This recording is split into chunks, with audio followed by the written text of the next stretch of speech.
I'm Steve Stevenson.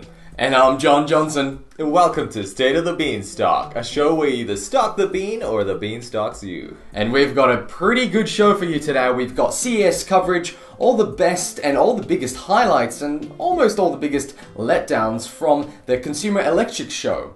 And we've got the Oscar-nominated review of The Revenant. But first, a word from our sponsors.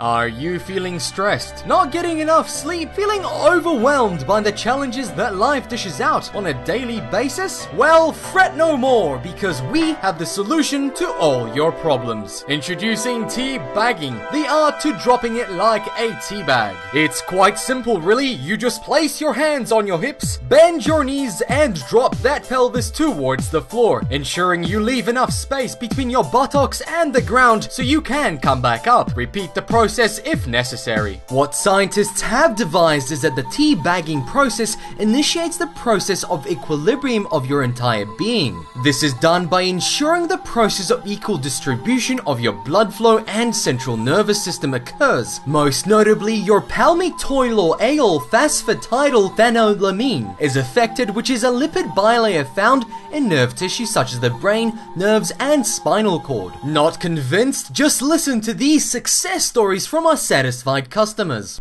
I used to struggle winning my cases, but ever since I joined the Drop It Like a Teabag program, the hammer of justice has been dropping my way. How has your life changed after being introduced to the art of teabagging?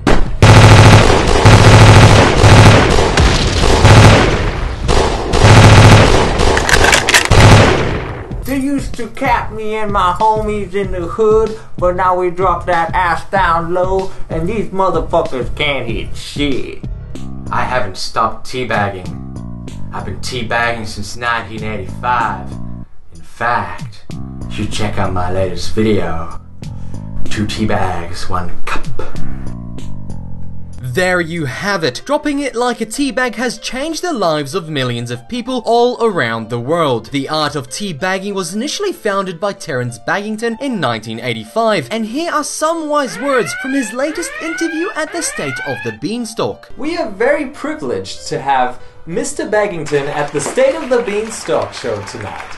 Thank you for attending, Mr. Baggington. And in his latest novel, Don't Be a Douchebag, Be a Teabag, which I believe is a highly inspirational novel. And now, if you'd like to share with us, what inspired you to write this legendary piece of literature?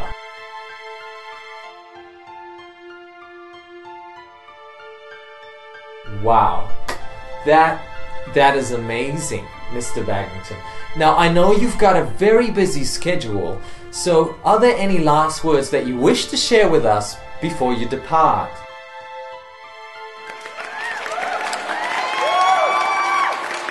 Wow.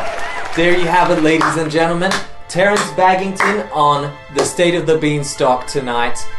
I am at a loss of words. That is remarkable. Wise words from the man himself. So what are you waiting for? Don't waste any more precious time and drop it like a teabag today. You can get your teabag starter kit via 99 easy payments of $99.95 with free delivery. That's right, free delivery. Just dial 1-800-TEABAG-ME, and if you call in the next 30 minutes, we will also throw in the latest novel, Don't Be a Douchebag, Be a Teabag by Terence Baggington. Please note, incorrect use of teabagging may blow up your ass. Side effects may include prion diseases, transmittable spongiforms, epilepticus, African typhoid, sply, primary amoebic, meningococcus, egolari, flori, rabies, babies, visceral, laminophthis, bladders, spinicum, smallpox, grand tumor, amatic, ispephalitis, Ebola virus disease, AIDS, HIV, anthrax, lujo, aspergillosis, herpes B virus, influenza A, bubonic plague, tularemia, pneumonia, Marburg virus, glanders, septicemic, Middle Eastern respiratory syndrome, Ray's syndrome, yellow fever, typhoid fever, meningococcal disease, severe acute respiratory syndrome, intestinal capillarasis, botulism, diphtheria, dengue fever, Spanish flu, measles, brucellosis, Lassa fever, mumps, pertussis, Asian flu, Hong Kong flu, hand, foot, mouth disease.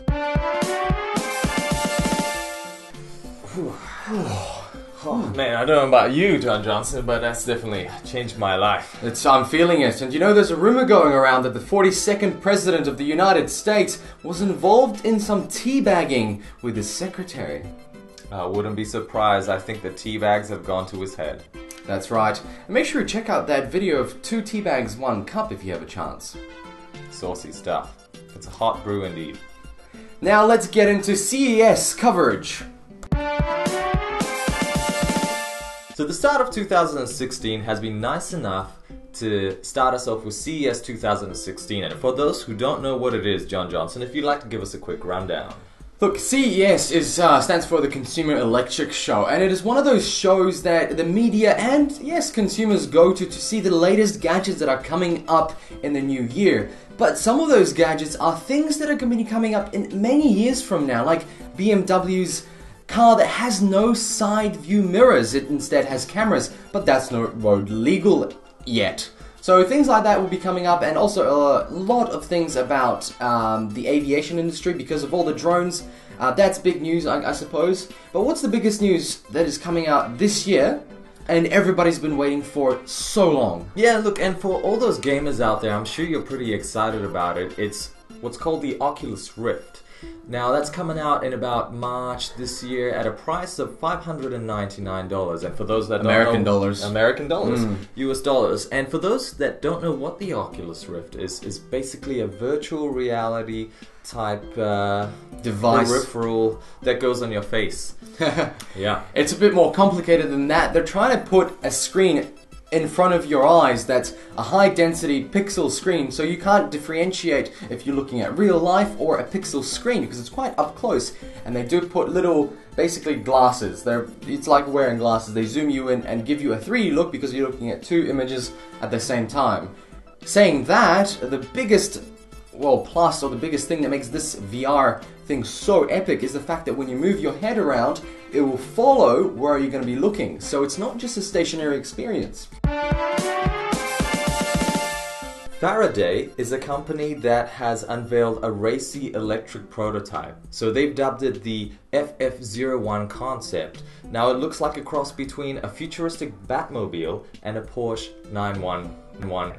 It does look pretty good, I have to say. I'm pretty keen to check out the electric cars because, to be honest, electricity is the future. There is no way we're going to handle coal and fuel in the next 30-40 years because it's just going to get, first, too expensive to get out of the ground, and second of all, the pollution and whatnot, all the governments are trying to crack down on it. So electricity is going to be the future. So these things that we're seeing at CES, they're not maybe now, like I said before, but future-wise, looking forward to it. And looks pretty darn sexy, that car.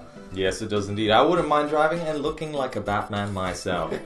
Now, a San Francisco company is looking to get women to ditch things like Fitbits or the Apple Watch or even the Gear S2 that Samsung has made to stop calculating their heartbeats and their blood pressure and even their stress levels, which is one of the interesting things that Samsung has been doing. What they're trying to do is get them to calculate and, get statistics on their bodily functions via one piece of clothing that they wear every day. And what's that, Stevenson? That is a bra. Very clever. I mean, come on, that's great. Put the sensors inside the bra, and you don't have to wear, a watch that's bulky, and don't have to worry about the battery dying all the time on your Apple Watch, which only lasts about 6 hours. Now, another one, which is probably also related to women around the world. I'm not sure. I myself am not a woman, neither is Steve Stevens, so I don't know how I would react to this. But a company is going to create Bluetooth pregnancy tests. Is that an invasion of privacy? What if somebody hacks your Bluetooth pregnancy device? Yeah, I know. That would be awkward. That'd be very awkward. Somebody hacks and makes you pregnant, and then your husband or your boyfriend, and then so you could mess up lives. It could really lead to something bad. But I guess what they're trying to say is that it's just the next step of technology. One of the other exciting things at CES 2016 are robots. Sex robots? Giggity goo, I would hope so. But we will see what this robot has to offer. The first robot, titled Pepper. Now, it's a Japanese-owned company based in Paris. That's pretty interesting. Pepper, robot made by Japanese company in Paris. Pretty good stuff. Yeah. You'd probably expect it to be, buttering your baguette sometime soon. Robots will be about 4 foot tall, and they're hoping that everyone will want a robot companion sometime in the near future. In the future there'll be robot companions all the time. I'm thinking along the lines of helper robots, like you said, doing buttering your baguette, or even helping out in the health industry with patients or things like that. Because I've seen those exoskeletons that the Japanese use to pick up patients. Bags of rice and patients too. Yes. Next up, we have something to do with passwords, which has been in the news a lot since the iCloud hack. that leaked a lot of naughty images from a lot of Hollywood stars. Now, the thing with passwords is that they're very manual. We have to input the password. Now we're getting to the point where we're all using our fingerprints for passwords in our phones and even our computers, if you remember the old scanners that we used to have on the laptops. But now a company in CES that was basically showing off what they have, and it's called iLock. Don't mistake this for what Microsoft and Intel has created with the dual cameras. That is completely different, but it's an iris scanner, which hopefully you look at the camera, scan your eye, and let you in. Now, we'll probably see a lot of the eye cutting out in all the criminal cases if they want to get into somebody's computer. Yeah, it's definitely taking privacy onto a whole new level, and I'm just really curious, what's that gonna mean if somebody's wearing contact lenses? Oh, I'm sure you'll have to take them out. But I think the worst thing is imagine who's got the biggest database of fingerprints, the FBI or Apple? Think about that one. Look, that's all the highlights that we found through CES. There's so many other little things like laptops and releases of new graphics cards or all sorts of little things, but none of them were actually anything revolutionary or new. They were just the next iteration of the item. Now, what we're gonna go into next is the Movie review! Yay! And that's gonna be The Revenant, and I'll take it away to John Johnson to handle that one.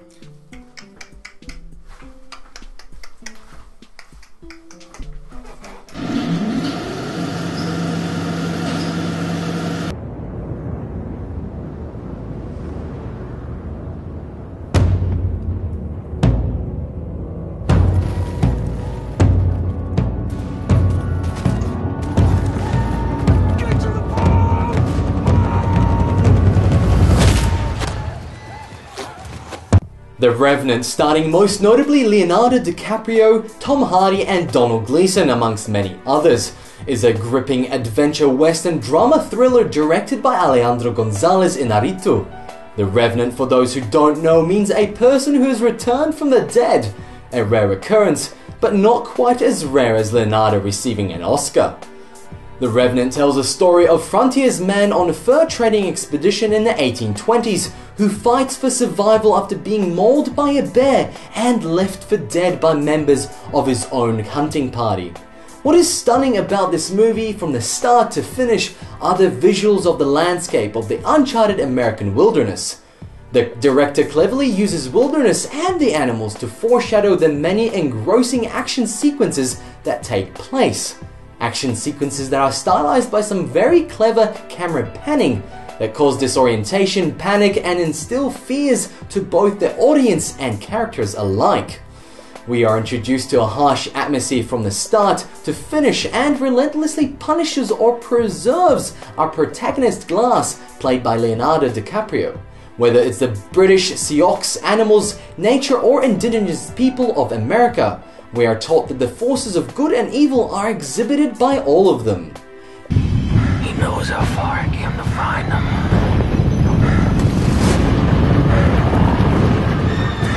Now for the characters. Three major characters steal the spotlight and each represents something important. Glass, the protagonist, cleverly titled, as he stands for a human being that remains transparent to all those he encounters, while as having the ability to easily distinguish friend from foe. He can see through everyone, yet many can see through him. Glass does not favor any sides, whether it is the Native American or the British colony. He can relate to all parties and desires to bond, make peace, and see them for what they are, which are human beings. On the other side of the spectrum, we have John Fitzgerald, played by Tom Hardy, a selfish man that only seeks desirable outcomes for himself at the expense of others. He does not care for peace and, unlike Glass, creates enemies in all factions. Captain Andrew Henry, played by Donald, in my eyes stands for justice in The Revenant, struggling to keep the peace, especially between Glass and John, whilst at the same time punishing and rewarding those under his command. What happened? We did what we had to do. He was buried right. The music is varied from minimalistic repetitive industrial-like sounds to warm yet prominent strings. The dominator of sound is definitely Mother Nature herself, from a gentle breeze in the trees to the rapids, snowstorms and the many animals that inhabit the wilderness. The Revenant is a powerful tale of survival, love, betrayal and vengeance. It does well to immerse us in the action, beautiful landscapes, and tells a fine revenge story. But where it falls short is in moving the story along at a swift pace. At times it drags on, accentuating the pain of the characters as much as the audience's impatience. The Revenant scored a fair 8 out of 10 beans from us. Now, go get your Oscar, Mr. DiCaprio. You deserve it. So that's about wraps it up for our next episode of State of the BeanStalks. Thanks for coming around. We're gonna catch you next month for the next episode. And what is that movie that we're gonna be checking out? A Valentine's special for all those couples. What is it, Mr. Steve? It is Deadpool. So for all you Marvel fans out there, stick around and come back in February to join us to see what we think of Deadpool. And I'd love to hear your thoughts as well. Thanks for joining us again, and leave a comment, let us know, give us a thumbs down if you liked the episode, give us a thumbs down if you didn't like it, but I hope you liked it. I think it was pretty good today. So that's thumbs down either way, if you liked it or if you disliked it. We'll catch you later. Teabagging away.